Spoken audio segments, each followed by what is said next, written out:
वादे के मुताबिक मैं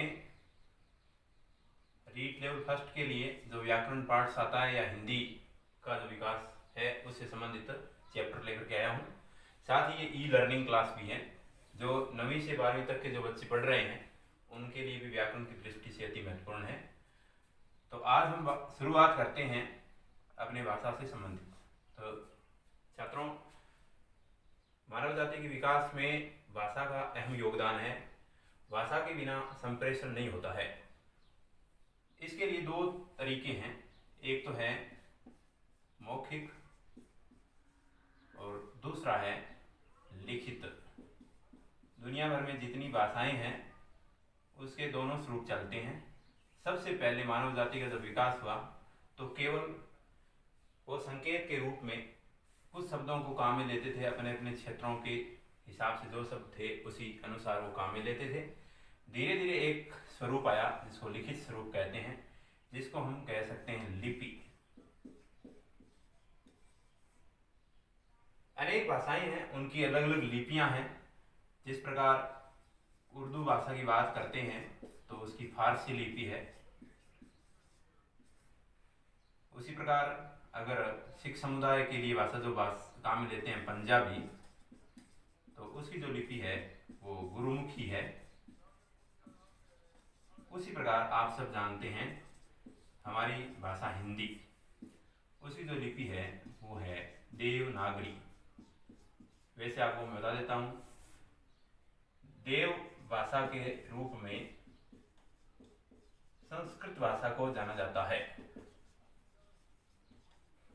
यानी देववाणी है संस्कृत। संस्कृत से ही हिंदी भाषा बनी हुई है, यानी मूल जो स्रोत है वो संस्कृत से निकला हुआ है।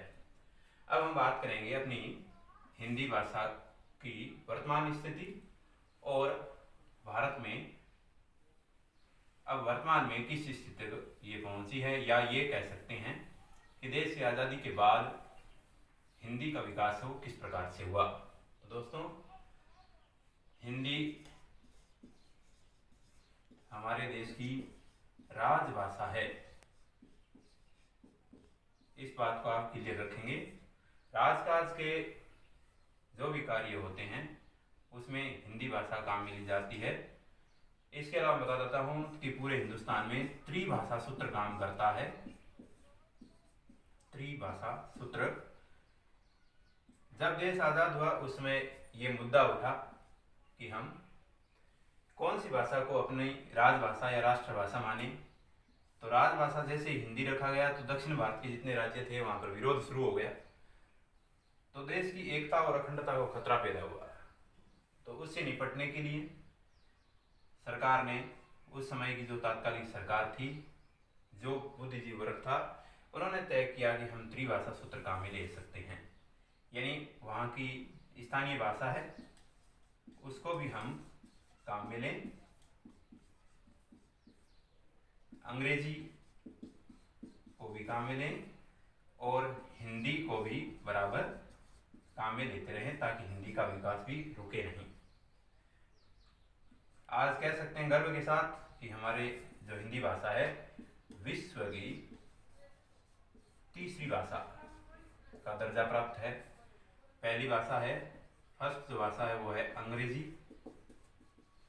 सेकंड जो भाषा है वो है चीन की मंदारिन, और तीसरी भाषा है वो हमारी हिंदी भाषा है। हम सबका सहयोग रहा तो जल्द ही हम पूरे विश्व में पहले स्थान पर आने वाले हैं, यानी हिंदी भाषा है वो पहले स्थान पर आ जाएगी। अब बात कर लेते हैं 14 सितंबर 1949 का वो दिन।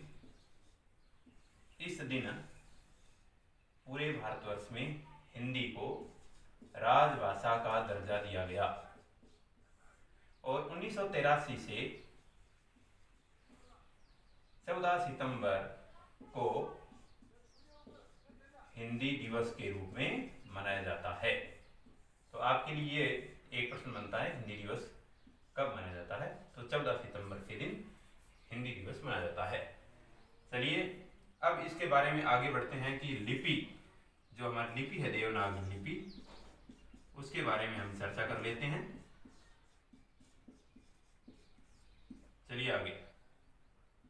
छात्रों, हम बात कर रहे हैं हिंदी की देवनागरी लिपि के अंतर्गत लिपि का निर्माण किस प्रकार से हुआ। उसके बाद हम ये देखते हैं कि जो हमारी भाषा है हिंदी, विस्तार रूप से कह सकते हैं कि बहुत बड़ा अपना भारत है, उसमें अनेक प्रकार की स्थानीय बोलियां हैं। उसमें जो उत्तरी क्षेत्र है भारत का, उन बोलियों को उपभाषा कहा जाता है और उन्हीं में से शब्दों का चयन करते हुए हिंदी भाषा में लिए गए। वैसे हिंदुस्तान में बाहरी जितने भी आक्रमण हुए, वो लोग भी यहाँ आए और यहाँ के आकर होकर रह गए, तो उनके साथ भाषाएं भी आई। उन भाषाओं को भी हिंदी ने अपने अंदर समाहित कर लिया। और ये भी कहना अनुचित नहीं होगा कि वसुधैव कुटुंबकम का परिचय हिंदी भाषा ने दिया। निश्चित रूप से सभी भाषाओं के बहुत सारे शब्दों को हिंदी भाषा में स्थान दिया गया। तो दोस्तों, एक बात आती है, कोस कोस पर पानी बदले 5 कोस पर बानी, यानी 5 कोस अब चलते हैं तो बानी यानी बोली बदल जाती है, और 1 कोस यानी प्रत्येक कोस पर जैसे चलते हैं तो धरती के अंदर से पानी निकलता है, वो पानी है वो बदल जाता है। तो उसी प्रकार ये जब हिंदी भाषा बनती है तो उसमें बोलियां हैं वो सम्मिलित की गई है। कौन कौन सी बोलियां, उसके बारे में मैं फटाफट बता देता हूँ।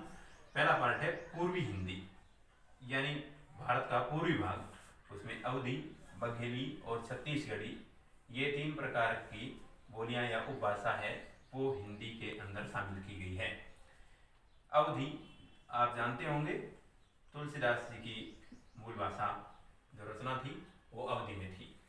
पश्चिम हिंदी की बात करते हैं, पश्चिम क्षेत्र की तरफ आ जाते हैं तो उसमें ब्रज क्षेत्र, बांगरू यानी हरियाणवी, बुंदेली, कन्नौजी। अब बात करते हैं तीसरी, बिहारी यानी बिहार के आसपास का जो क्षेत्र था वो है मगही, मैथिली और भोजपुरी। और अब अपने राजस्थान की बात कर लेते हैं, मेवाड़ी यानी उदयपुर उसके आसपास का क्षेत्र, मारवाड़ी जोधपुर उसके आसपास क्षेत्र, और हाड़ौती कोटा बूंदी, मेवाती अलवर भरतपुर, ढूंढाड़ी जयपुर, और बागड़ी का जो आसपास का क्षेत्रफल, बागड़ का जो क्षेत्र है उसको बागड़ी भाषा भी हम कहते हैं। डूंगरपुर भी इसमें शामिल है। अब आता है 5वां पहाड़ी भाग, यानी हिमाचल प्रदेश का ऊपरी जो भाग है वो है पर्वतीय क्षेत्र है, वो गढ़वाली, कुमाऊनी और मंडियाली। ये भाषाएं हैं जो हिंदी की बोलियां हैं वो इसमें सम्मिलित रहती है, अर्थात इससे हिंदी भाषा का निर्माण होता है, इनमें जो शब्द काम लेते हैं। तो आज की जानकारी इतनी ही। कैसी लगी मेरी जानकारी आप जरूर कमेंट बॉक्स में कमेंट करके बताएं, और मेरे इस वीडियो को अधिक से अधिक शेयर करें, कमेंट बॉक्स में कमेंट करें, और सब्सक्राइब करना न भूलें, दोस्तों के साथ शेयर करना न भूलें। कल हम चर्चा करेंगे अगले चैप्टर की, जिसमें व्यंजन और स्वर आएंगे, यानी वर्ण विचार के बारे में चर्चा होगी। तो जय हिंद, जय भारत।